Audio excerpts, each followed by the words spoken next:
All right, can you guys hear me?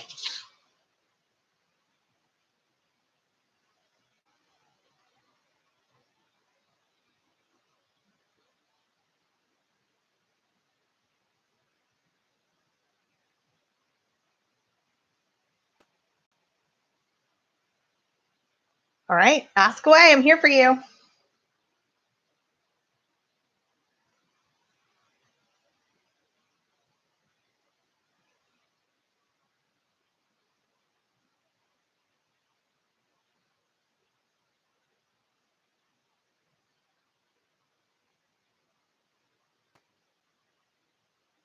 I think by ask away, you're supposed to type over there if you have a question.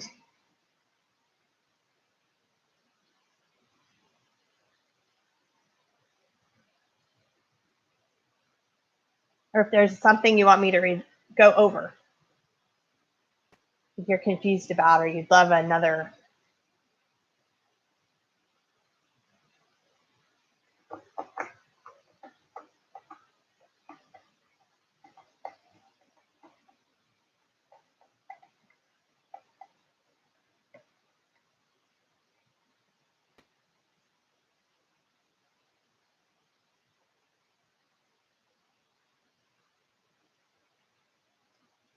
All right, operant conditioning.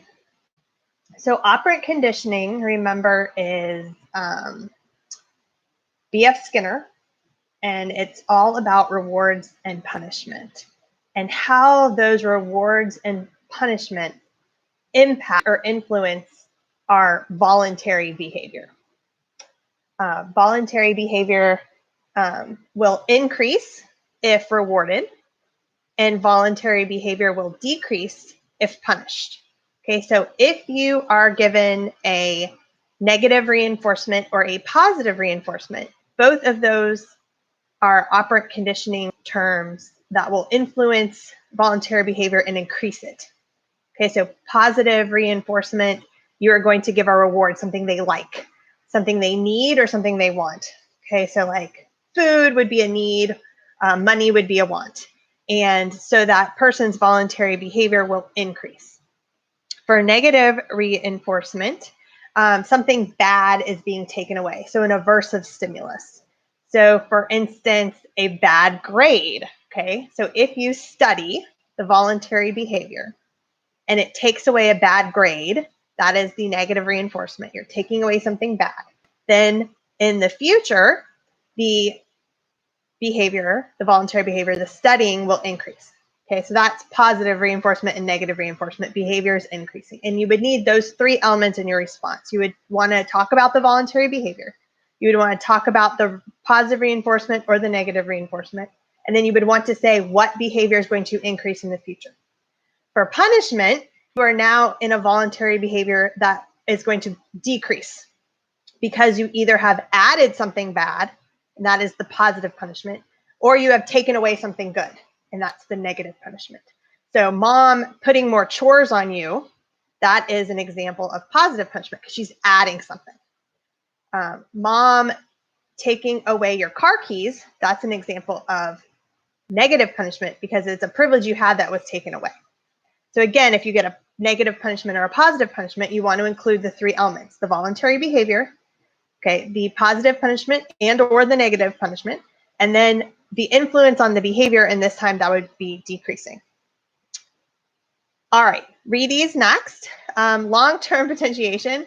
So long-term potentiation is the biological kind of basis, the neural brain basis for learning and memory.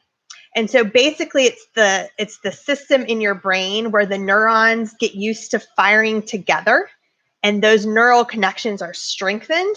And that is just what's going on when you learn.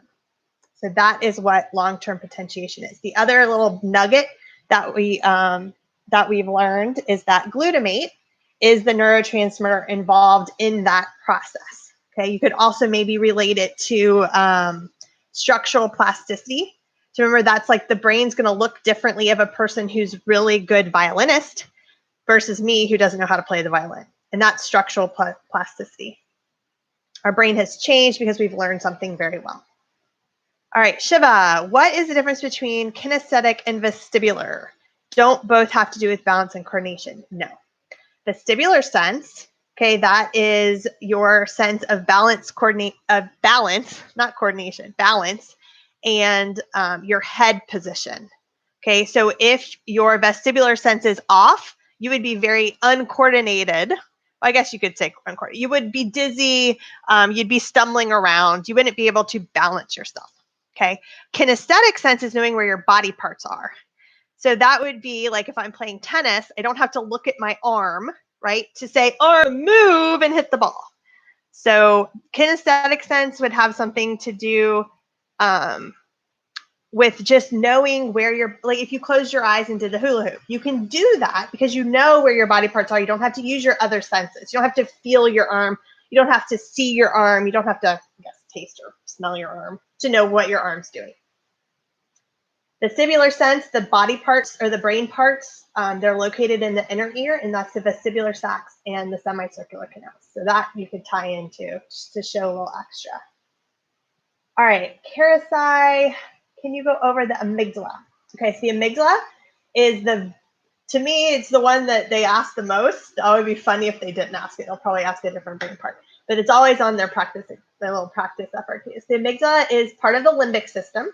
So remember, part of the limbic system, the other parts would be the hypothalamus, the amygdala, and the hippocampus. And the limbic system deals with emotions in general. Specific emotions that the amygdala deals with are anger, fear, and aggression. So if you got an amygdala question as part of the scenario, you would want to give an example of where this person might be scared or might be mad, or any kind of synonyms to those. If there is a question like we saw with one of our practice FRQs, where the person is having problems regulating their emotion, then you very vaguely could say that the amygdala perhaps is damaged. That damage could be causing their problems regulating emotion. What the amygdala isn't in charge of is happiness and sadness. So just be very careful there and how you talk about it. All right, Angie, can you explain the difference between psychoanalysis and psychodynamic? Okay, so psychoanalysis, psychoanalytic, that is Freud and Freud only. Okay, that is the id holding the reservoir of all of our sexual and aggressive impulses. Okay, the psychodynamic perspective came from Freud. So psychodynamic is still believing in an unconscious, and that our unconscious complex cause anxiety, that our unconscious influences our personality. However, unlike Freud, they don't buy the sex and aggression stuff. So it's sometimes those terms are used interchangeably. I would just remember that psychoanalytic, if it's a psychoanalytic, that is Freud and Freud only. But psychoanalysis is also a method of therapy. But since therapy is not going to be on there, I don't think they would have that. Tamaya, can you go over Kohlberg's stages, Cannon-Barr, James, Lang, and Schechter? Okay, Kohlberg is morality. So remember, if you get a Kohlberg morality stage, which is pre-conventional, conventional, or post-conventional, you want to focus on the why, okay, the why of the choice, not the choice. So say they give you some scenario and this person had to decide to steal or not, okay? You're not going to focus on the fact that they stole or the fact that they decided not to steal. You are going to focus on why they decided not to steal or why they decided to steal.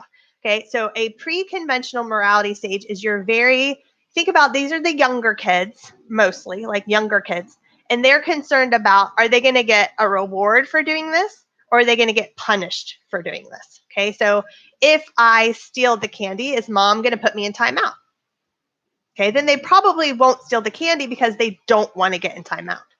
Okay, or if I steal the candy, will I have a yummy taste in my mouth? Then maybe they would steal the candy because they're getting that reward of a yummy taste. So that's sort of like the pre-conventional. That's the lowest level.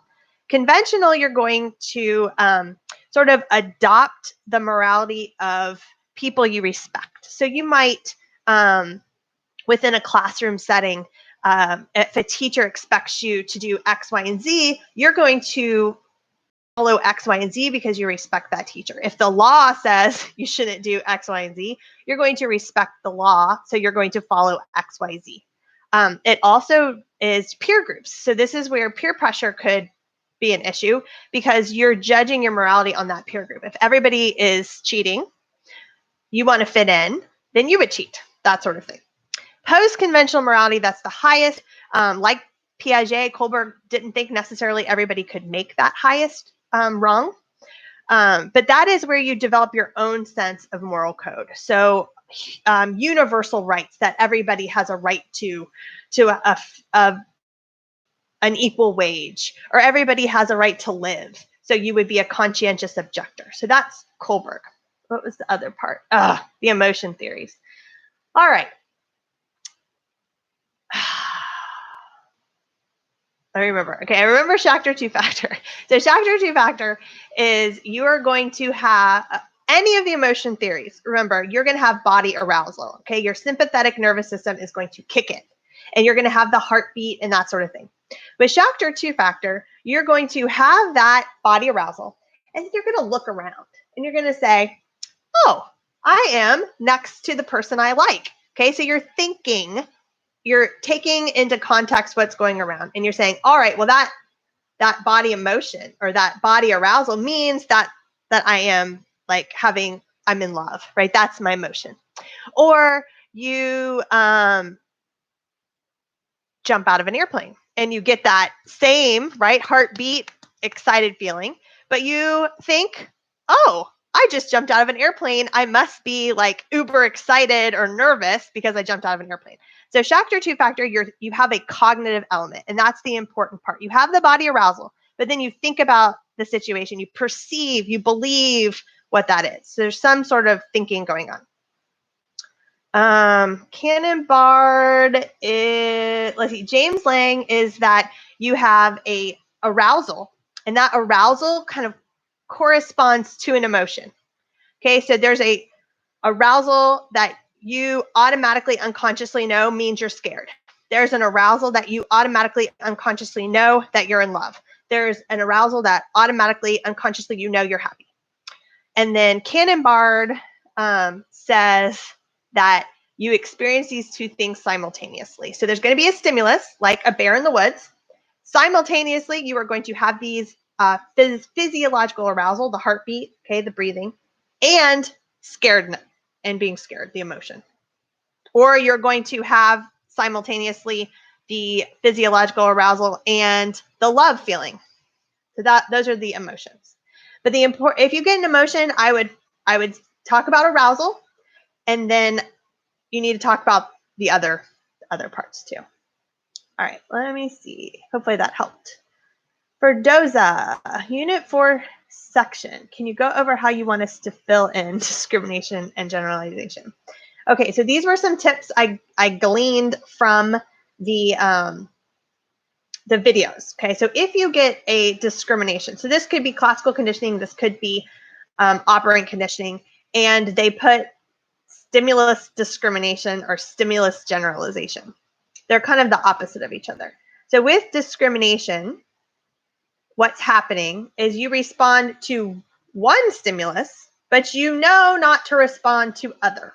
And so what they just said is you want to, in your analysis, say, well, you would respond to the green light, but you wouldn't respond to the red light or the yellow light. So but you wouldn't respond to similar stimuli, coming up with examples that are similar, but that you wouldn't respond to, that's an important part of your analysis. So not only just saying discrimination, they would only respond to the, what did I say, red light. Then you say, but they wouldn't respond to. So it's that little go deeper kind of thing. Okay. For generalization, opposite. So you will respond to this stimulus, but then you'll also respond to other things. So you would say, generalization is here, they would respond to the red light, and they would also respond to other colored lights like green or yellow. So that's just that completes the analysis, the application, and that you understand the concept. All right, Shravya, oh, I missed you. Wait, what is the difference between Hawthorne effect and demand characteristics? Okay, so the Hawthorne effect, remember it's named after that kind of research they did in the factory. Okay, so they tried different lights and scents, and then somebody who was doing the research was coming around with a clipboard looking at everybody. And so the Hawthorne effect was named that if you are being watched and you know you're being watched, we tend to act differently. So where might this happen? In a laboratory setting. Okay, so if we are in a laboratory setting and we know people are watching us for our behavior, we're not going to act normal. Okay, so that's why the naturalistic observation reduces the effect of the Hawthorne effect, because we don't know we're being watched, right? Remember, a naturalistic observation is sitting back, you don't interfere, nobody would know you're looking at them, so you would act normally. Demand characteristics. In an experiment, a person who knows they are in an experiment or in an experimental group is a smart person, right? We are smart, we're thinking people, we know we have cognition, and you tend to kind of pick up on things, right? Where, oh, that doctor keeps asking me about my blood pressure. Maybe it is a blood pressure trial. Or, oh, that person keeps asking me how I'm feeling. Maybe they want to see that I'm stressed or something. So those are demand characteristics that the participant picking up kind of on things that are going around them and thinking and picking up clues about the experiment or the research project is going to affect their behavior. And so we fix that through a single blind procedure, right? We want to take away this, we want to keep the participant blind to what is going on. Hopefully that helps. Okay. JJ, for clarification, if we don't know the term, so what do you mean search up the term? Do you mean Google it? So I want to give a Google warning. Remember, you are in an AP high school class, and a lot of these terms that you might Google are going to not exactly be what we learned about. It says very clearly on the little thing, I have to find the language if I can find it, that you can use your class notes or study guides, textbooks, and other classroom resources, previous assignments or assessments in a calculator. So that is what they are permitting. It does not say Google. However, you know, the lawyer in me wants to argue that classroom resources is very broad and you could put Google in there. But honestly, we have gone over so many terms. I feel like if you need to Google, you haven't studied. I feel like if you need to Google, it would really be an emergency situation. And I would just be careful. It is, I would say that that's a vague thing. And do you really want to risk it? Depends on how risky you want to be. I've given you plenty of notes. I've given you a cheat sheet. You have Quizlet. I would definitely use those before I would Google. Okay. Let's see. Audrey and Liz, can you go over unconditioned versus conditioned response and stimulus? Okay. So this is classical conditioning, I think you're asking about. So the unconditioned stimulus is the thing out there that is going to naturally elicit an involuntary behavior. So a reflex or an emotion. Okay, so if let's see, if you get stung by a bee, right, it is going to hurt. You are going to flinch. That is an involuntary behavior, right? You get hurt, it's going to hurt. So that would be, the bee would be an unconditioned stimulus, and the unconditioned response would be your pain to it, okay? That's something that naturally happens. We didn't have to teach you that. That's an involuntary behavior. The conditioned stimulus is what you are pairing with that thing that causes something to happen. So again, pain is going to cause an involuntary reaction. It's going to cause you to be in pain. So now we've paired it with a bee. So now we've got bee in pain. together are going to cause a new response where we're going to be conditioned when we see a bee, we're going to fear the bee. Automatically, involuntarily, okay? So again, classical conditioning, and neutral stimulus would be the bee before we got stung, right? Before we just see a bee, maybe we're not scared of the bee because we've never gotten stung. So previously it was neutral until it stung us, and now the pain got associated with the bee, so now we fear the bee.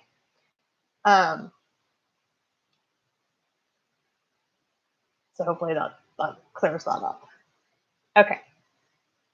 What is the difference between framing and wording effect?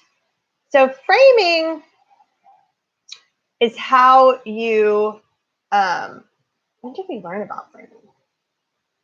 Trying to remember what unit it was. It was about the meat. You'd be more likely to buy meat that maybe it's cognitive unit. More likely to buy meat that says it's 75% fat-free rather than 25% full of fat. Okay, so that framing affected the way we thought. So that's why we learned about framing in the cognitive unit. Okay, so that framing affects the way we make a decision. Okay, so that's why it's in the cognitive unit. Wording effect is very similar, right? But we learned about that in relation to surveys.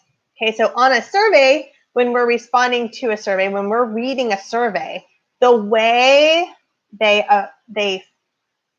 say the question can affect the way we answer. So it's very similar. It's using words, and that words affect the way we problem solve. They affect the way we think. It's just what context we've used it in. So again, the framing was sort of in the cognitive on how it could affect our way of thinking. And then wording effect, we just learned with surveys. But I think you could use those interchangeably. They do mean the same thing. It's just sort of like in what context we talked about them. Can you go over Weber's law? Okay. Weber's law is in our sense of perception unit. And Weber's law calculates the just noticeable difference.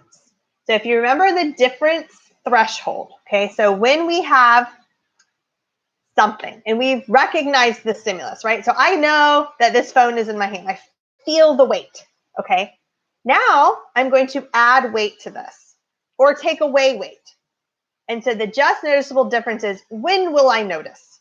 Okay, how much weight do I need to add until I notice that it's heavier, or how much weight I need to take away until I notice it's lighter?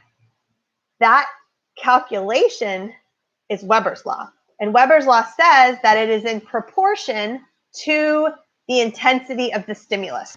So I wouldn't have to add much weight, right? Like I could maybe, well, the pen doesn't work. Maybe my Beats thing. I definitely feel it's heavier now. Okay, but if I had a giant elephant that I was holding in my hand, I would have to add a whole bunch of weight to that elephant in order to tell the difference in weight. And so that is what Weber's law says, is that the difference, when we notice the difference, is proportionate to how intense that stimulus is. So whether it's weight or light, changing light or changing smell or taste, if it's a really strong taste, we would have to take a lot away, or we would have to take or put more in for us to notice the difference. If it was a really strong light, we would have to add a whole bunch more, or we'd have to take away a whole bunch in order to notice the difference. But if it's something less intense, like a small sound or a less dense or intense light, we wouldn't have to add as much or take away as much to notice the difference. All right, Jenny, what is the difference? Hold on, I missed it. Where'd it go? Jenny, what is the difference between antagonists and agonists? And do you have examples for both? All right, let me take a little sip of water. Okay, an agonist mimics the effects of a neurotransmitter. Okay, and it does it, or actually, an agonist increases the effects of a neurotransmitter, and it does it in two ways. Number one, it mimics. Okay, So dopamine, right? L-DOPA is an agonist that mimics dopamine. So L-DOPA looks enough like dopamine that it will bind to the receptor site and is almost like a replacement for dopamine. The other way you can have an agonist that's going to increase the effects of neurotransmitter is a reuptake inhibitor. Okay, so an SSRI, a selective serotonin reuptake inhibitor, that is an agonist because it's blocking the reuptake. And so that serotonin is going to hover in the synapse and increase the effectiveness of serotonin. Okay, so again, agonists, they increase the effectiveness of neurotransmitters, and they do it in one of two ways. They either mimic, like L-DOPA, or they can block the reuptake like an SSRI. All right, an antagonist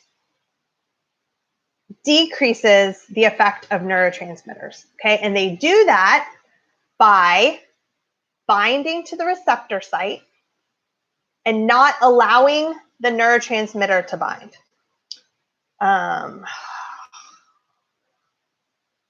I cannot think of an example off the top of my head of an antagonist, but that is what an antagonist does.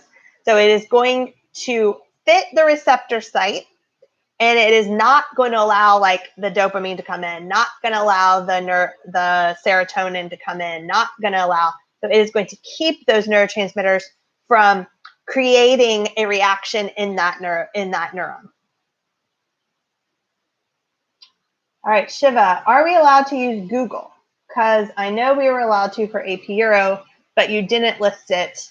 They didn't list it either. However, again, like I said, the lawyer in me wants to say classroom resources. How could you not say Google is a classroom resource? But again, my warning about Google is be careful. And we've gone over so many terms, and there's so many ways you can find those terms through my notes and the Quizlets and all that. I would use Google as an extreme last resort. All right, Janelle, can you explain the three-color theory and opponent process theory? So the three-color theory, or the trichromatic theory, says that we have three different color cone receptors. We have red, we have green, red, green, I don't remember the third one. Is it blue, red, green, blue? And so that is that. Trichromatic, three colors. Opponent process says that, and so what the three color theory is that they're activated kind of like together to make the other colors. So you would do like red and green to make brown, or light is different than pigment. So I'm not exactly sure, but like red and yellow would make, or red and green would make yellow. I don't know how the colors work. I'd have to really look that up. Opponent process theory, how they like to talk about that is like you turn the red on and you get green. You turn the yellow on and you get blue, or turn off and you get blue. And then you turn the white on, you get black, or off and get black. So one is on while the other is off. And what that explains are the after images. So remember we looked at, I think it was the British flag, and it was in green and yellow. So you stare at the British flag in green and yellow, and then for like a minute, and then you look over and you're going to see an after image of red, white, and blue. Because while one was on, the other got turned off, and vice versa. So they like opponent process theory the best because of after images, and those would explain after images. It would explain, like, after you stare at something yellow, you look away, you see something blue. After you stare at something red, after a while, you look over and see something green. All right, Gayatri, could you go over functional versus structural plasticity? Yes, I can do that. Functional plasticity, we're thankful for functional plasticity if we have some sort of brain damage. So we get into a car accident, or we have an illness when we're young, and it damages a part of our brain. Functional plasticity, those neurons that had a network in that now damaged part of the brain, they're kind of going to like migrate over and find a different area of the brain to operate in. Okay, so the functional plasticity really kind of helps with little mishaps. It'll help if you have to have a part of your brain removed because there's a tumor. It would help if you had a stroke and now that part of your brain doesn't work anymore, and so it kind of the functions migrate. What we know about functional plasticity is it's better when we're younger, right? We're more plastic. Our brain is more able to adapt when we're younger. We've even seen little kids who were born with or had to have half of their brain removed. They still are able to do a lot of things because of that functional plasticity. It's just everything migrates over to the healthy lobe. Structural plasticity is that learning. Okay, so when you learn, the networks in your brain, the neural networks, work together, and it changes the way your brain looks. And so, it kind of makes sense. Like a person who is really, really gifted at piano, right? Their brain is going to look like a piano player's brain because they've practiced so much and those networks have worked together. Like it's a smooth running machine, and that's where that long-term potentiation comes in. It's created a different brain. It's created a piano playing brain. Okay, if you've got a person who is really coordinated at playing Fortnite, right? Their brain might look differently because they have networks that are working together with like the movement of their thumbs and stuff, right? Different than my brain would look because I don't do either of those things. But plasticity in general is just our brain changes and is malleable and is pretty awesome. All right, Piper. How should we set up our response if it asks us to come up with a correlational study? If they ask you to come up with a correlational study, I want you to think of the 3 correlational studies. We've got naturalistic observation, we've got case study, and we've got survey. And so part of what they're going to be looking at for your big brain, right, is which one fits best in that scenario. Okay, if it is a rare disease or disorder and they want you to set up a correlational study, then you're going to pick case study, right? If it is a bunch of people and you need to get a lot of information, and you can do that by just asking, you're going to pick a survey.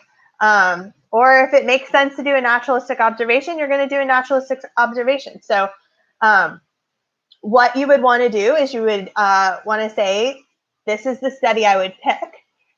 You would kind of talk a little bit about how that would look based on the definition of that, right? So if you're talking about setting up a case study, you want to talk about, you would do an in-depth of this person, and then you're going to go a little further and you're going to list some advantages or disadvantages. So you're going to say, well, it would be great because this is a really rare thing, but it wouldn't be great because we wouldn't be able to show cause and effect. Okay, cause and effect is a great disadvantage for all of those correlational studies because you're not going to be able to prove it. You're only going to be able to see a relationship. Sam retracted his message. Angie, is there a difference between Gestalt psychology and Gestalt principles? Well, the principles are based upon the psychology. So Gestalt psychology is a perspective-ish. It's like minor. I don't think they would ask you about Gestalt psychology. I mean, who knows, but I don't think they would. But Gestalt just means we're not looking at individual parts. We're looking at the whole.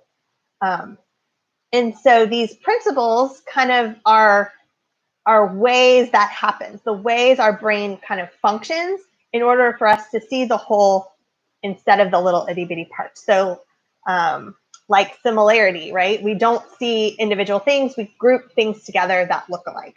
And so that's explaining this kind of overall thought that our brain doesn't work in little parts, it works together to see the whole. A little splitting hairs there.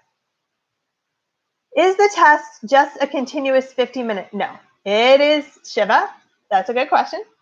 So you are going to, when the first question comes up, you are going to have 25 minutes. The first question is the 25-minute, 8-question application FRQ.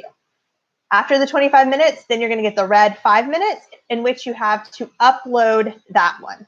Okay, then it is going to wait until that 5 minutes is up, and it's going to then pop up the second question, which is the 15-minute research FRQ.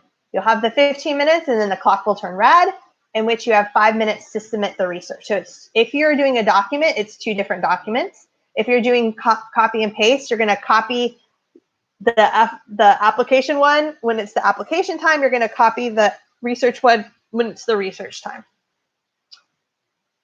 Can you explain action? Oh, hold on. I went way too far.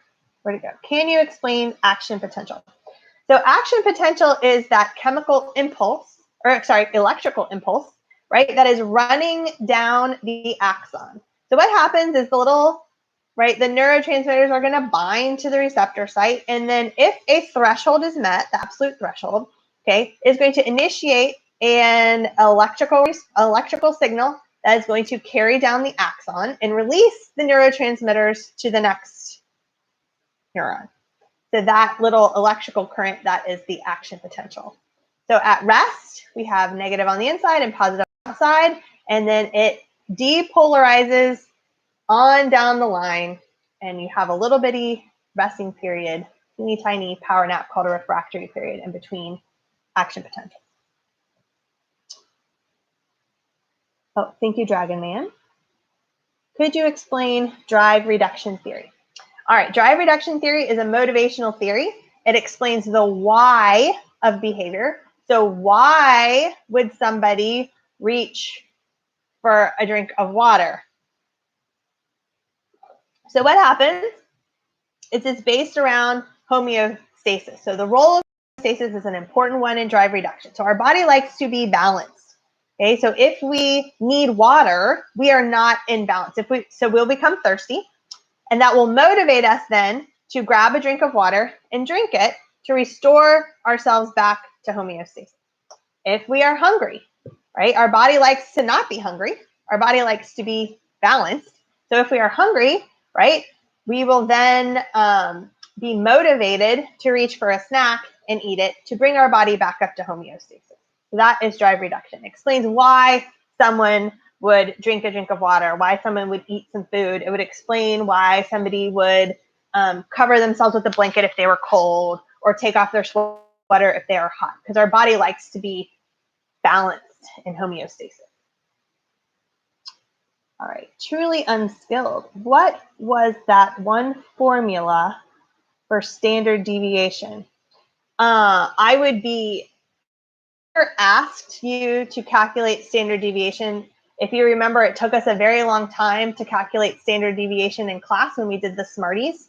How I think they would ask a standard deviation question is they would give you a normal distribution, they would give you the mean, and they would give you like the little hash marks out, and they would say, what is the standard deviation? So for example, the normal distribution that we looked at for intelligence, right? The mean is 100, and then to the right, it was 115, and then 130, and then 145. To the left, it was whatever 100 minus 15 is, 75.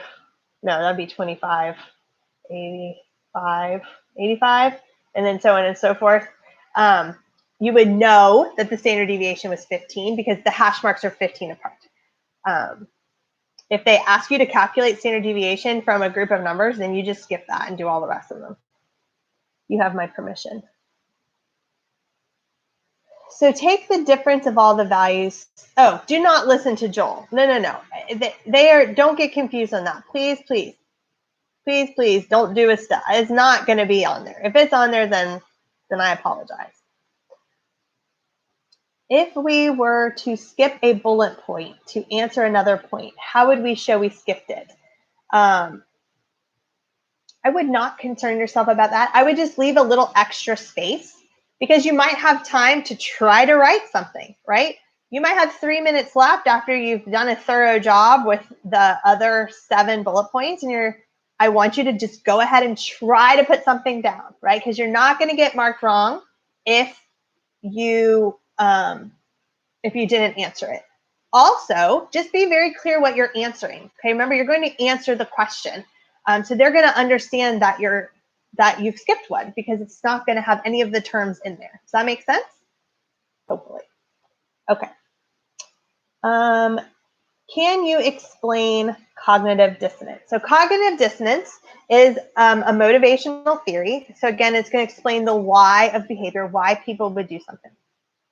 So cognitive dissonance is a feeling of inconsistency. So we as people like to be consistent in our thoughts and our behaviors. But sometimes we may think one thing, but then act a different way. Or maybe we have two thoughts that are conflicting, like not to cheat, but I'm overwhelmed, right? So what that does is it creates this little feeling of inconsistency, and that feeling of inconsistency is called cognitive dissonance.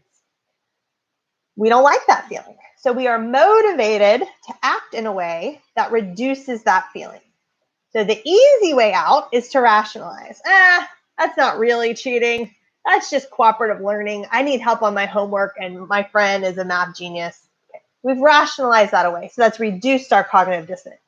But if the cognitive dissonance is strong, it can change the way we behave. So it'll change our behaviors. So I gave you that little cognitive dissonance practice at the beginning of this virtual learning about PETA, right? And a lot of you would have the thought that is not good. Like you believe that we shouldn't hurt animals, but you eat meat. Okay, so if that cognitive dissonance was strong enough, you would become a vegan. All right, so that would explain why you have made the decision to stop eating. Changes your behavior, that cognitive dissonance. We don't like to feel that inconsistency. Can you go over the two types of amnesia? So remember, amnesia is a result of brain damage, injury, or some sort of damage, like in a car accident or something. So that's important to make sure that you note that if you get an amnesia question. Retrograde amnesia can be damage to any part of the brain, and that would create you the inability to remember things that happened in the past. So pre-accident or pre-injury, okay? Anterior grade amnesia, that is what patient HM had. That is damage to the hippocampus. So remember, the hippocampus encodes new long-term memories. So if your hippocampus is damaged, you would not be able to remember new. You would not be able to make new memories, episodic or semantic. That does not interfere with our procedural memories because there was nothing done to the cerebellum. We'd still be able to learn a new skill. We just wouldn't remember learning it. It's kind of creepy. Okay. Are we required to write the definitions of the terms when we answer? I will tell you, Shiva, that the definitions are strongly suggested because they help anchor you for your application. The best answers I have seen on all of your practice ones start with the definition, and then they answer the question and apply to the scenario. So I would love to see you. Now, if you are running out of time and you're trying to squeeze in like the last one, you can skip that and just do the application. But you have enough time. You guys have practiced. You're smart people. You can do a little definition and make sure you apply using that definition to the scenario. And although definitions alone don't score, they can be taken into consideration to enhance the application. So it could help you in the long run, get you the point. All right. Is it okay if we put ACH instead of acetylcholine? Absolutely. The reason I asked if we're required to define is if there's a question asking to identify the independent variable correlational study, its definition wouldn't make sense. Yes, independent variable is what the researcher or experimenter manipulates. Here, what the researcher is manipulating is fill in the blank. Perfect, done. Okay. Shiva, you were really having a problem with this correlational study and having an independent variable. The independent variable in a correlational study is a designated.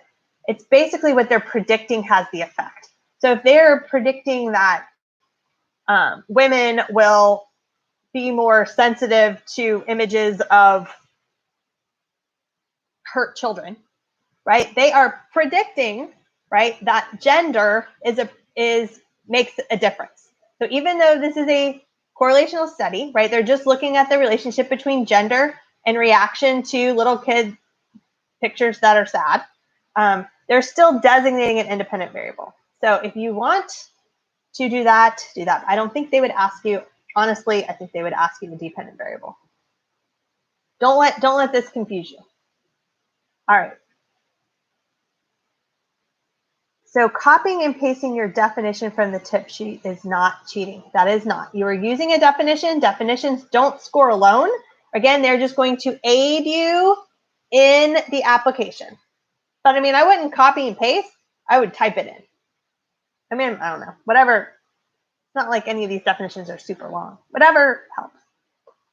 All right. Are the only two types of research questions about designing correlational study or experiment? I mean, there are two kind of big camps here, right? There's the experiment camp and there's the correlational study camp. Could they combine them somehow? Sure. Just remember, if you don't have an actual experiment, you need in the back of your head to be thinking, correlation doesn't equal causation, and where are they tricking me up? Okay? Careful of the words.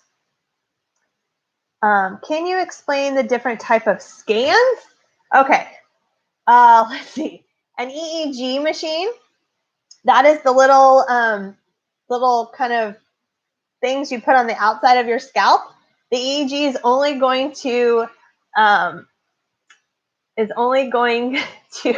read electrical impulses from your brain. They're great for sleep studies. I think it would be so awesome if there was a total sleep study question.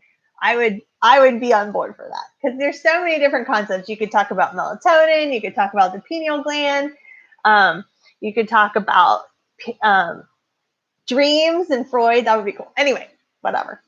Maybe if I become a writer one day. So that's an EEG, okay? It's good at seeing brain activity. Doesn't really do much else. And then you've got the CAT scans and the MRIs. Those are only going to show you the structure of the brain.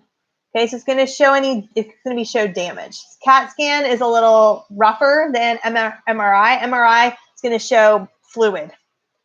And then you move into brain activity, and that's going to be measured by a PET scan or an fMRI. PET scans use radioactive glucose. It's going to show you where the brain is active when you're doing an activity. So they might, give you some radioactive glucose and then ask you to speak. Okay, what area of the brain might pop up? Hopefully you're saying Broca's area. Or they might ask you to read, and then what might pop up? Probably your comprehension area, and hopefully you're thinking Wernicke's area. fMRI combines PET scan and MRI. So you're getting the function and the structure. And that's the newest, latest, and greatest. All right. For the research questions, could we still use Soda's method? Absolutely. So you should space them out into paragraphs. That's best practice, right? A little paragraph per question. And do them in order. Define, yes. So if you get an independent variable or a dependent variable, you would want to start with the quick definition of manipulate or measure. And then you go ahead and say, and you add a little bit extra. Make sure you use synonyms in your application. Don't repeat the term. That's called parroting. If we copy a definition, no, definitions are not graded. Remember, they just help you to apply correctly. So you're going to want to use the definitions from your notes. You're going to want to use them from the tip sheet I made you. You're going to want to use them from your study guide if you don't have the tip sheet I made you. You can use definitions. That is not cheating, because those definitions aren't helping you apply to the scenario. Okay, you still have to show them your thinking, right? You have to put yourself in this scenario of whatever scenario they pick. Last year was Halloween. They could pick studying for a test. They could pick, if it were me, I would pick something timely like being at home, right? Studying virtually, but I'm sure they didn't do that. So you have to put yourself in that scenario and apply these concepts within that scenario. And you're not going to find that in notes. Okay, so definitions, you absolutely, and I encourage you to do that. All right. Could you explain autonomy versus shame and doubt, initiative, guilt, and industry versus inferiority? Gayatri, I have them all for you on the tip sheet. So yes, you can look there. You just take that little bit as your definition and go on. That's all you need to know. They like the other ones better than those. So that is your hope that they ask you the one about you or me. Those are the better ones. Okay. They're gonna make me look. Hold on. Let me see if I can look. Okay. I gotta find it. I gotta find it in my notes. Because Erickson is what I would have Erickson out and about, and I would just take that from my notes because that is hard to remember. So I gotta remember where Erickson is. Here's Erickson. Okay. Okay, autonomy versus shame and doubt. So this is when little kids want to do things on their own. Okay, so they are going to want to dress themselves. Like Avery, I think I talked, she wanted to wear Little Kitty or Hello Kitty every single day, right? She wants to exert her little authority. Had I squashed her and made her wear the cute little smock dresses and the bows that all the other girls at preschool, I would have made her doubt her ability, okay? Because she tried to exert her independence and I squashed her. So she doesn't feel like her choices are good choices. Let's see, initiative versus guilt. This is when you volunteer to do something. So this is little kids in preschool, they want to help out, right? They want to do the laundry, they want to help cook, that sort of thing. If you don't allow them to, they're gonna feel guilty about trying. Okay, so that's the initiative versus guilt. Competence versus inferiority, that's elementary school age-ish. When you start taking tests, maybe that'll help. When you start taking tests, if you do really good at tests, right, you find you're good. That's competence, okay? If you start taking tests and you fail all of your spelling tests, you're gonna have a real sense of inferiority about your ability to take tests, okay? And think about how that is going to impact you the rest of your life. All right, let's see. Hopefully that helped you guys. Made me look at my notes. Okay, can you give an example of designing a correlational study?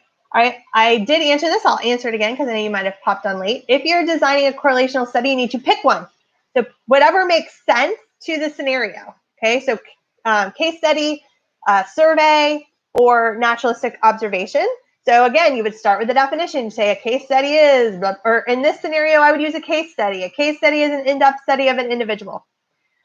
Here, we have a person who has suffered a traumatic brain injury, a rare traumatic brain injury. So it would make sense to study him in depth, right? To find out any behaviors that might have changed. An advantage of this is that you have this opportunity to kind of see perhaps things that parts of the brain that might affect behavior, right? It's good. Case studies are good at kind of postulating further research, further experimentation. And then a disadvantage would be always for any of the correlational studies is you can't show cause and effect because you didn't manipulate variables. So again, if you get a design a research question, right, we want to define the one that makes sense to the scenario, okay? We want to explain how that would look. Like, what would it look like? Okay, you're designing this study. Like, if you're doing a survey, you would, put questions on there about the whatever study it is. Okay, you would then send it out. Like, or you want to explain to them like you understand what would happen, right? And then you want to list some advantages or disadvantages. Can you give an example of fluid and crystallized intelligence? So fluid intelligence is the type of intelligence that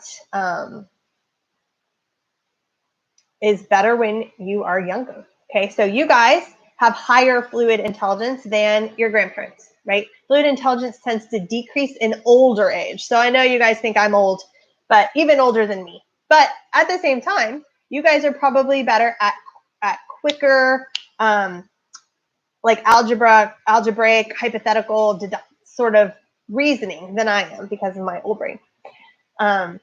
So fluid intelligence, if you were learning calculus, that would be something, right, that would get you your fluid intelligence.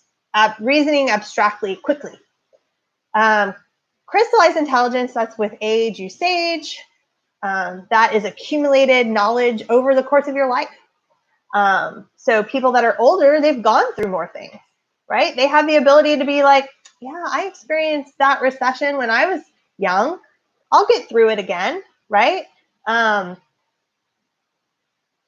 I've gone through a divorce. I know what that feels like. I can help you. Or, I've watched all of the episodes of every, whoever comedy. I can answer trivia about that. So crystallized intelligence, those people with high crystallized intelligence are really good at trivia games because they've lived longer. They've seen more. They've done more. They would be really good at writing memoirs, writing poems because they've lived more life. If there are more than 3 bullet points about neurotransmitters, I'm taking the retest in June. There will not be, Shiva. So take a deep breath. Okay, thank you. Shiva's area is best area. Shiva's area. Eric, son of Eric. You guys are being silly. All right, Jacob, are there any formulas you would recommend to have with you during the exam? The only formula that maybe they would ask you, other than knowing how to calculate mean, median, mode, range. Again, I don't think they would ask you to calculate standard deviation. They haven't in the past, and I don't think they should start now. Is the mental age. So you'd have to look in the intelligence for that. I think it was chronological age over mental age times 100. That is the IQ score. That's the only formula that I can see them asking. So those, Jacob, I would know how to calculate mean, median, mode, range, how to look at a normal distribution and determine, I don't want to say calculate, determine the standard deviation, or the square root of variance is standard deviation. And then that IQ, the old IQ formula, they could ask you that, I guess. Let's see. Formula sheet. What do they mean when they say provide an ethical consideration? So Sam, when they ask provide an ethical consideration, they want you to think about those big 5 ethical rules from the APA. So remember, debrief would be the one I would want you to default to. Okay, is there any indication in the scenario that these people explained after the fact what the participants went through and the results? Okay, that is a requirement, especially if there's deception. If there's deception, you have to debrief. The second one I want you to think about is informed consent. Remember, if you have adults, they can give you informed consent, but if you have children, minors, anybody under the age of 18, you have to get mom and dad's permission. Remember, you don't have to tell them everything. You don't have to tell them the hypothesis, but they need to know what they're getting into. Let's see, we've got right to withdraw. You absolutely should be able to get out of an experiment at any time for whatever reason. We have confidentiality. There's a duty to keep participants' information confidential. So you can't post the results out there with their names for everybody to see. Now, the way around that would be to give permission. That might be a little going deeper. Like, although they advertise everybody's results on the board, had they gotten permission from the participants, then they would be able to share the results publicly. And then no harm to participants. So if you get some sort of scenario where they're giving people like illicit drugs, or they are, causing their heart rate to soar, right? That could cause real physical harm. Or maybe they're showing them like really horrible photos of mutilated bodies. That could cause psychological harm. So those would be what you need to think. If they ask for an ethical consideration, that is what they're looking for. You can't have a calculator. They're not going to ask you. I swear, I promise. I mean, I can't. I don't know for sure. But if they ask you standard deviation, just skip that one and come back to it. Okay.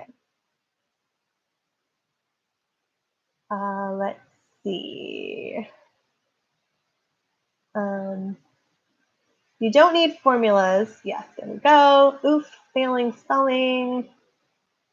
You would not. Oh, you could. Okay, so some people said an ethical considerations or ethical rules are laid out by the APA to protect participants. That's a great anchor, right? One that you would consider here is blank, blank, blank. Okay. How many do you think we need to get a 5? That is a good question. I don't know the answer to that. I would think you need at least half. How about that? You need at least half. I would think if you're not getting half, then you're definitely not getting a 5.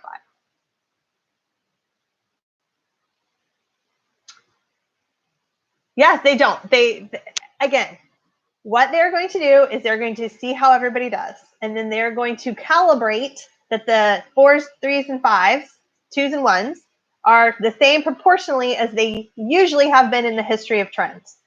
So if in the last 5 years, 15% get a 5, and this year, 15% of the people got 5 out of 8 on the, one, and 4 out of 6 on the other, then that is your standard. That's how they're going to do it. It is not, because I don't think.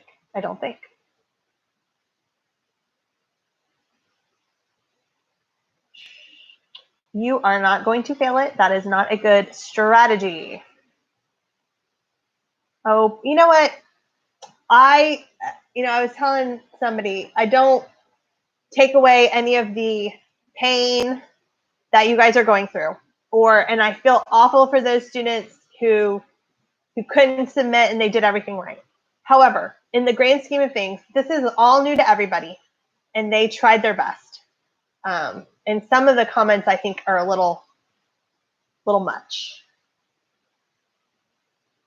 I do not know. You guys should not be concerned about that. I remember, so prior to this, now again, we spent a whole lot more time working on FRQs than we ever would have in a normal year. So in a normal year, when most people, I think, focus on the multiple choice, the average number right per question is 3 or 4. So again, we've all hopefully been working on FRQ skills for the last month, knowing that it just got to a FRQ only. So I don't know if that'll go up or not. But on average, right, in years prior, it's been 3 to 4 is the average correct. If everyone gets the same score, that's not going to happen. That one treat with the chromosomes, I don't know. All right, is anybody anything else? I will still be on here for a half an hour. I'm happy to go over more things. Do I need to look up the standard deviation? I honestly do not think that is going to be on there. That would be really, really awful and mean. And they've never had that ever. And that's not one of the skills. Now, one of the skills is to look at a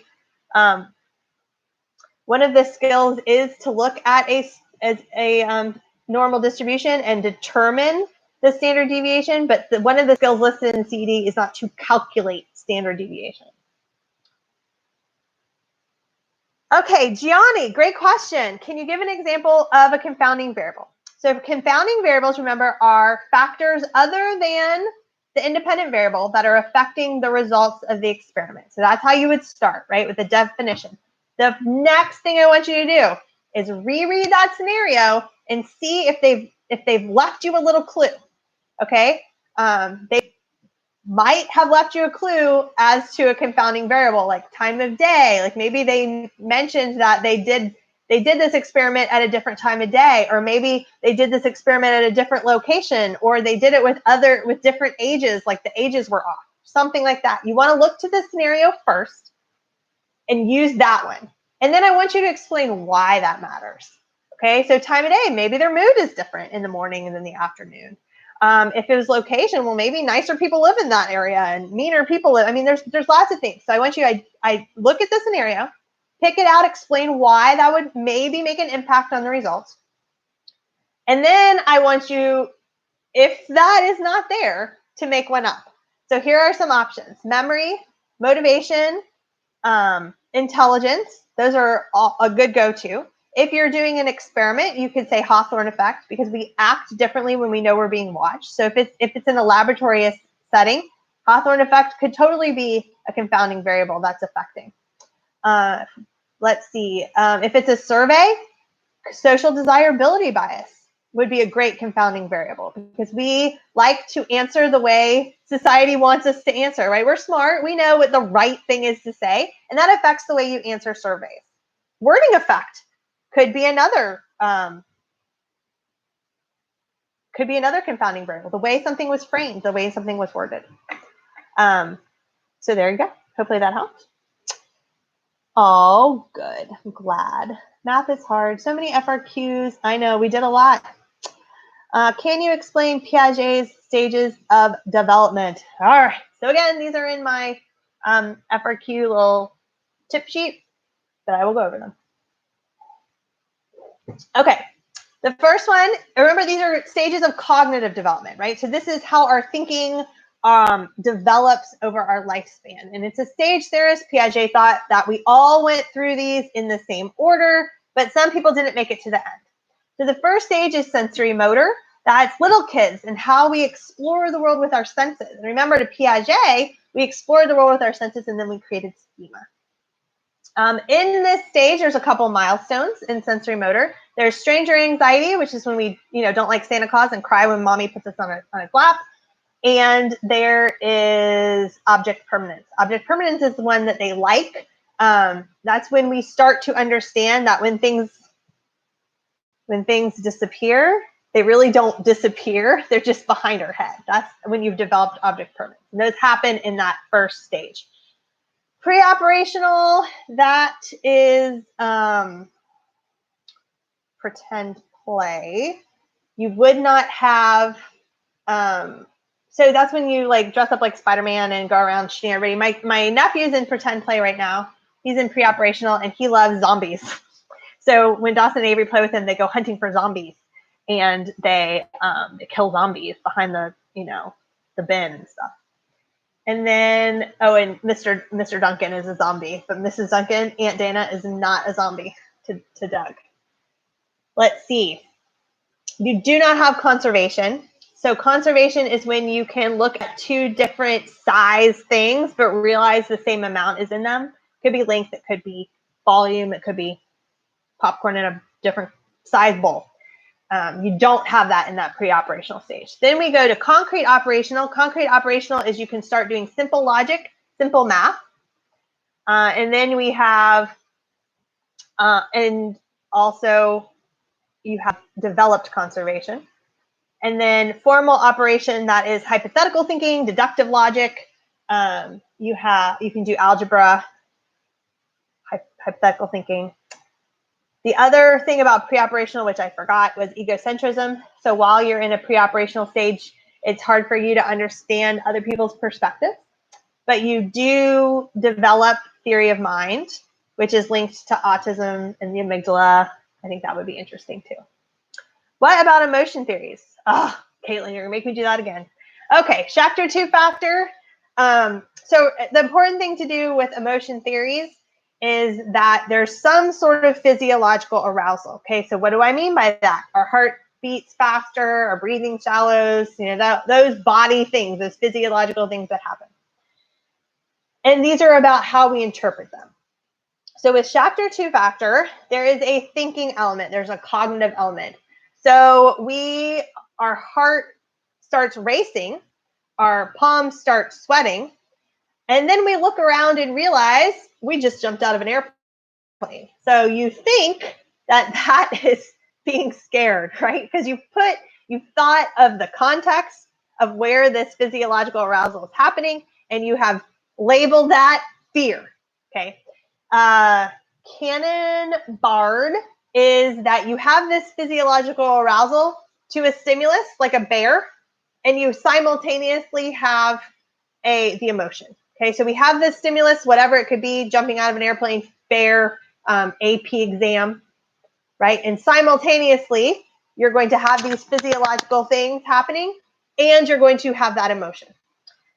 James Lang is that unconsciously, okay, we can detect what different physiological arousals are and they're linked to a specific emotion. So my heart starts beating fast. Unconsciously, I know that's fear, or unconsciously, I know that's love, or unconsciously, I know that's anger or anticipation.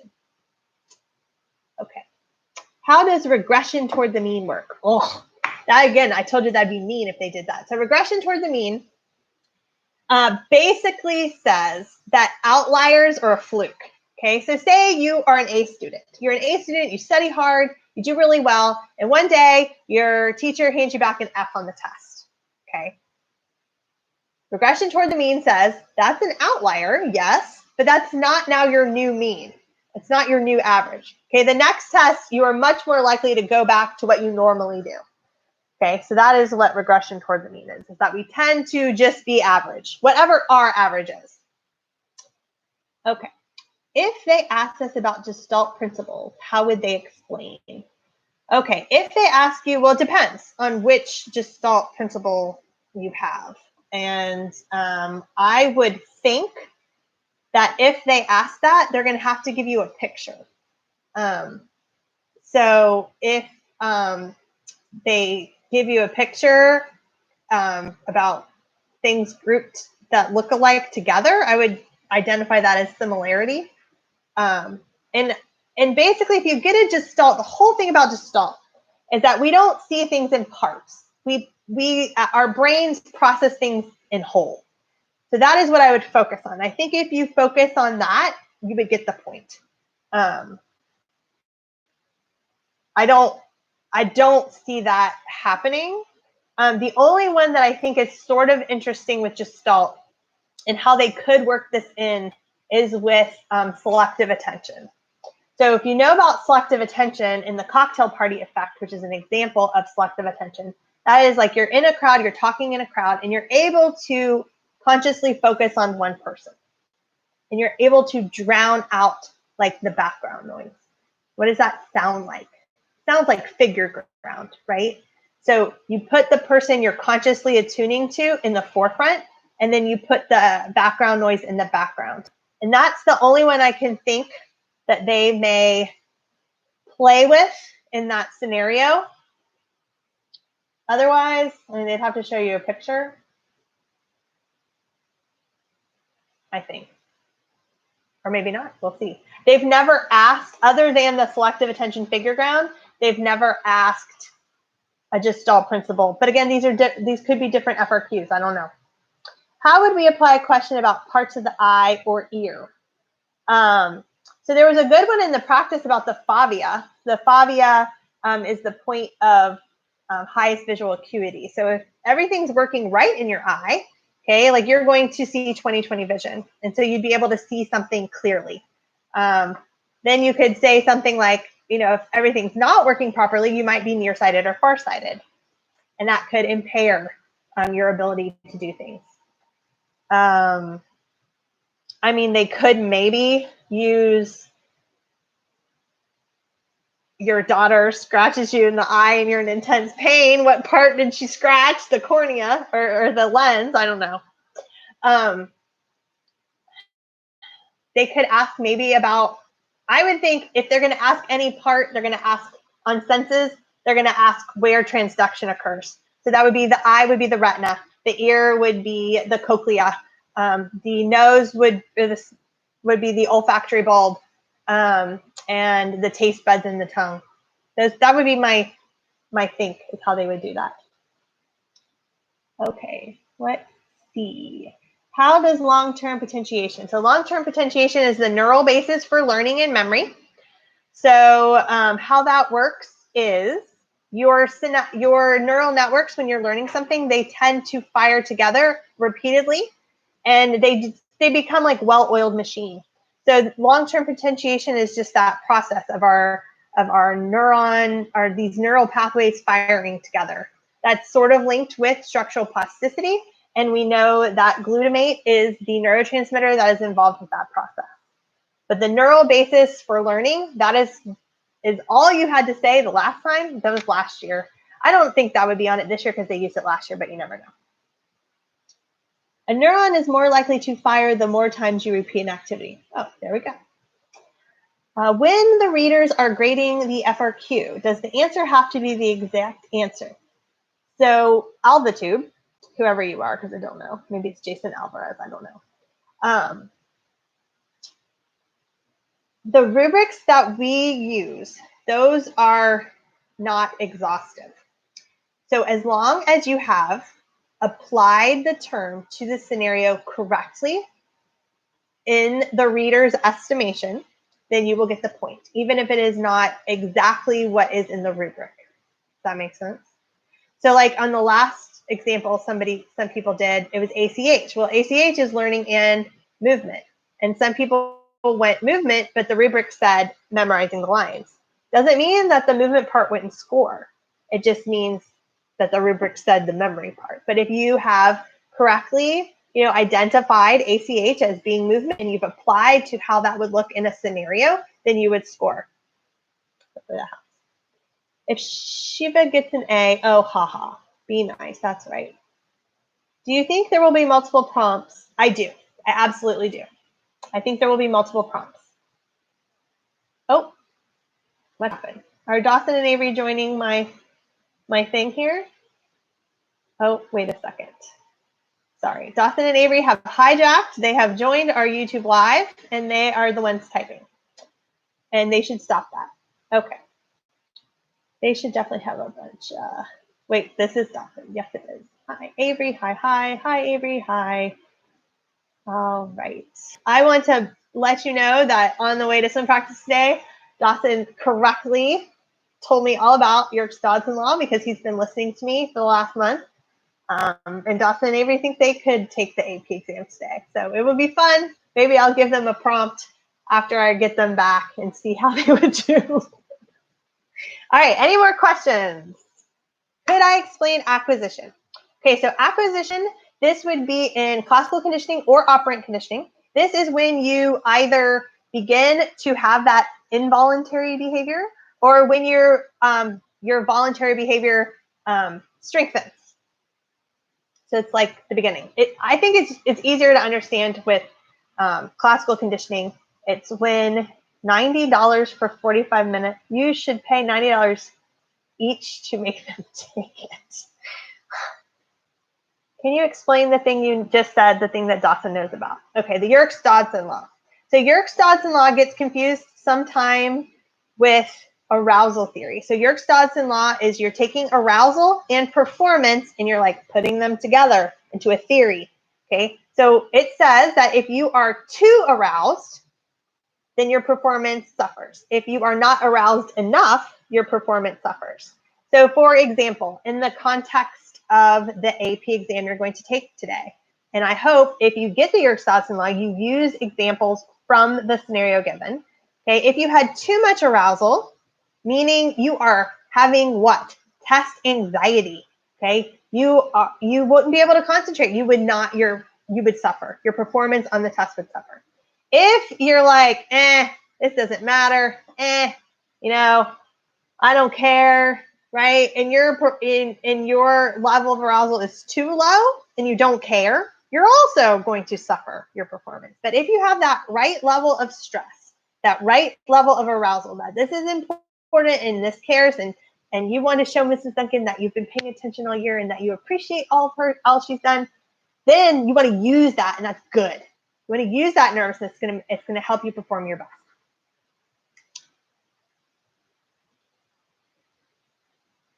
All right, imagine if they both get, I don't think they would both get 5. Let's see.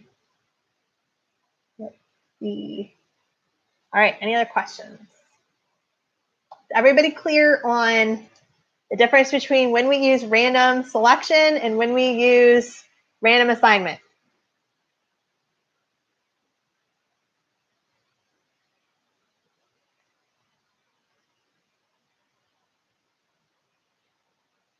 When you randomly select the participants, okay, you are able to generalize the results of the study.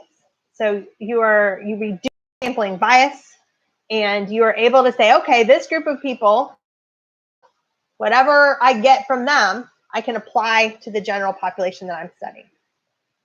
So you use random selection when you're selecting the participants, and that allows you to generalize. Now, obviously, there's some other issues that could be with your sample. Maybe you didn't pick enough, so you have an unrepresentative sample, and that leads to a sampling bias too. Maybe you just asked your friends, or you just took volunteers. Those would all be sampling biases that would perhaps hinder your ability to say this applies to the general population that I'm studying.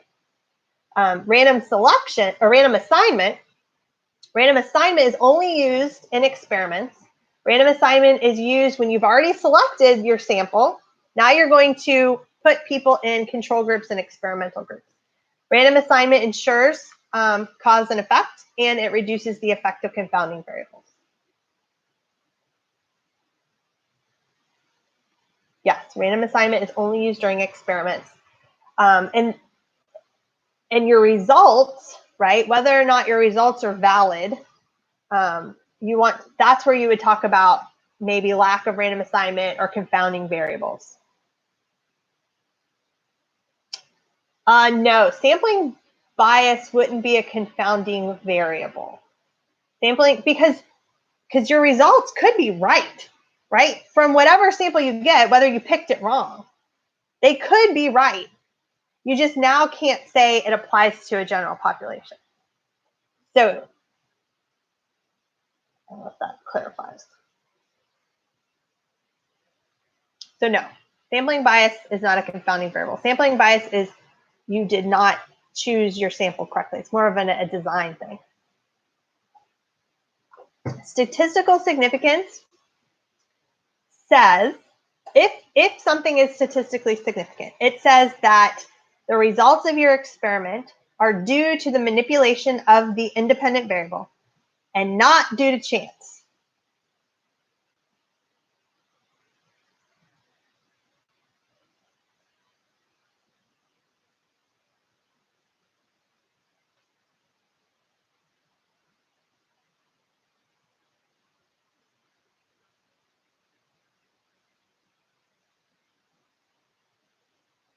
All right.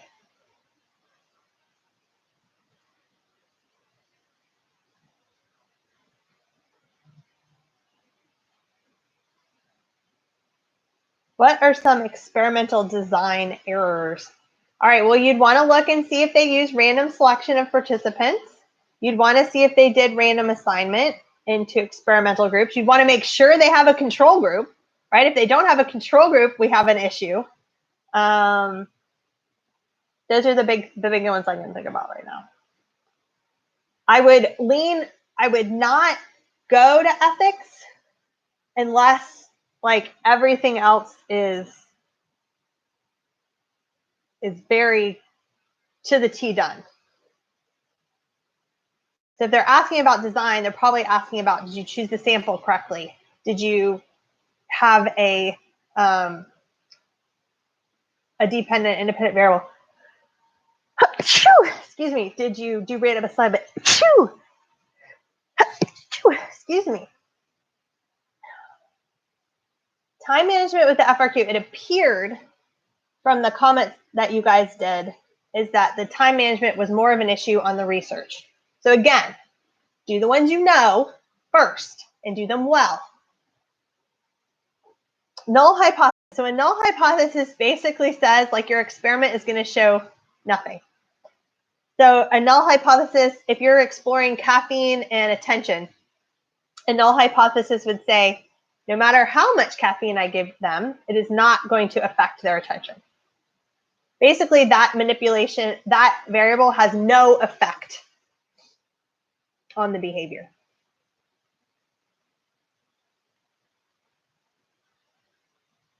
Thank you.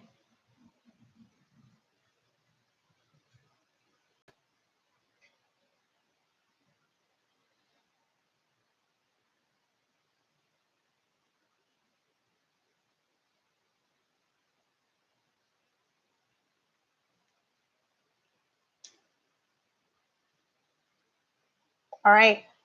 Unless something pops up, good luck. I'm really proud of you guys. You're going to do great. Just do your best. That's why I always tell my kids, if your best is good enough, awesome. But if your best wasn't good enough, you tried your best, and I'm proud of you for trying your best.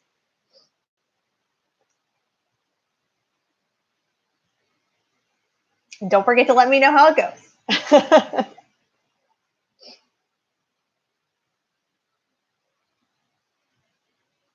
You're welcome, Shiva. And I will, if you guys have anything, Elise, then you need, first off, you were supposed to check that like 2 days ago. But you should go into AP Classroom and make sure that it's in there. It should also be in there.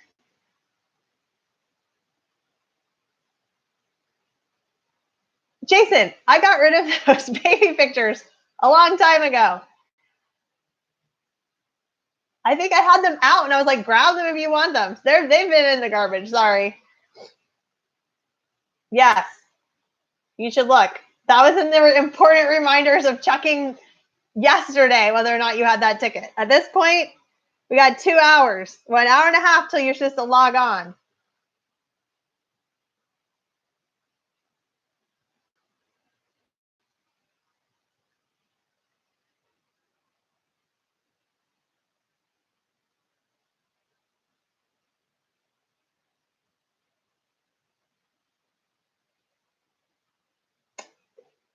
Definitely Avery.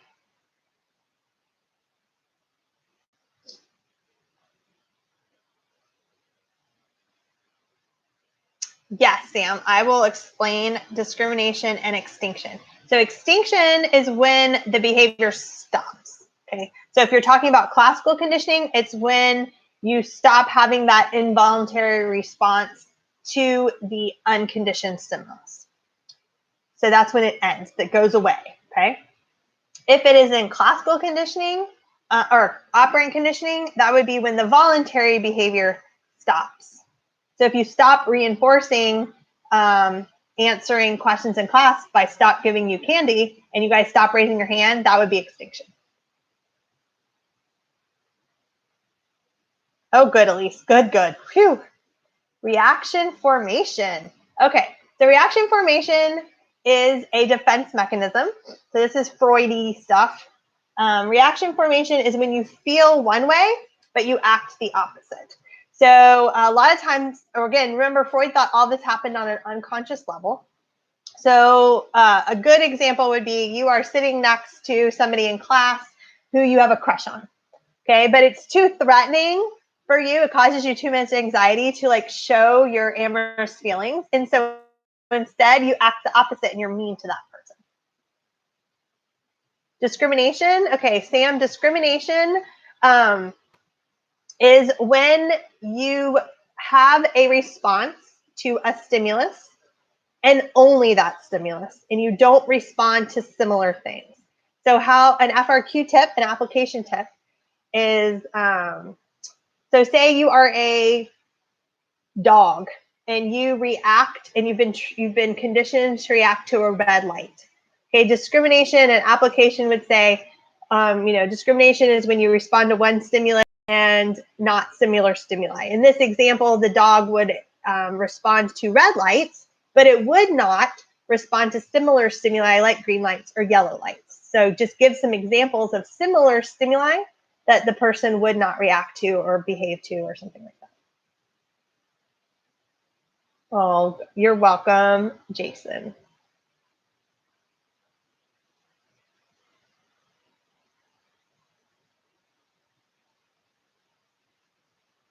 So remember, Sam's acquisition, extinction, discrimination, generalization, and spontaneous recovery. Those are terms that go with classical conditioning or operant conditioning.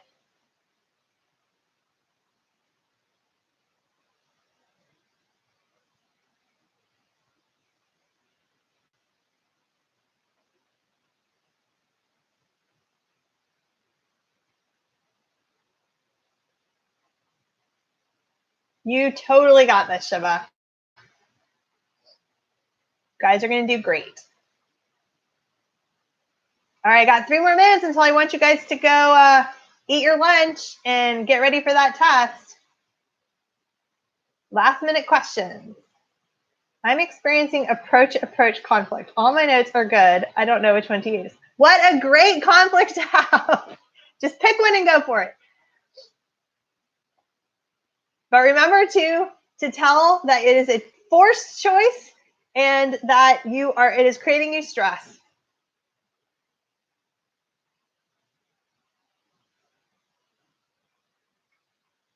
Thank you, someone somewhere.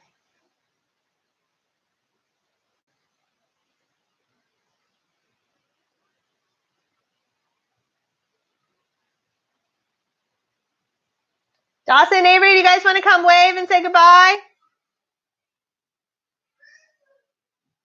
Tell them good luck.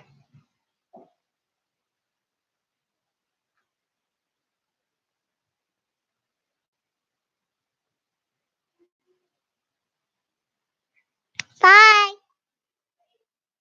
Come wave goodbye. Tell them good luck. Bye. Get dressed. I just showered, so. Bye. Good luck. You guys are gonna do great, everybody. Goodbye. Bye, everybody. All right, you guys are gonna do great. We're rooting for you. Somewhere truly unskilled and all the other people's names who I can't read. Bye, everybody. Bye. Good luck. Good luck. Good luck. What's my good luck video? Bye, everybody. Bye bye. Bye. All right. Bye. How do I get out of here? What do I say? Bye. Command leave. End. Bye. Give me. Did it end? No, it didn't. And How do you end? I don't know. Bye, Do I have to go unskilled. here? End. Oops. No. And Ah, How do you end? give me. I'm gonna try. Well, why is it doing? Anna, click that. End stream. ooh, truly Are you unright. sure? Goodbye. Bye, John. Bye, everybody.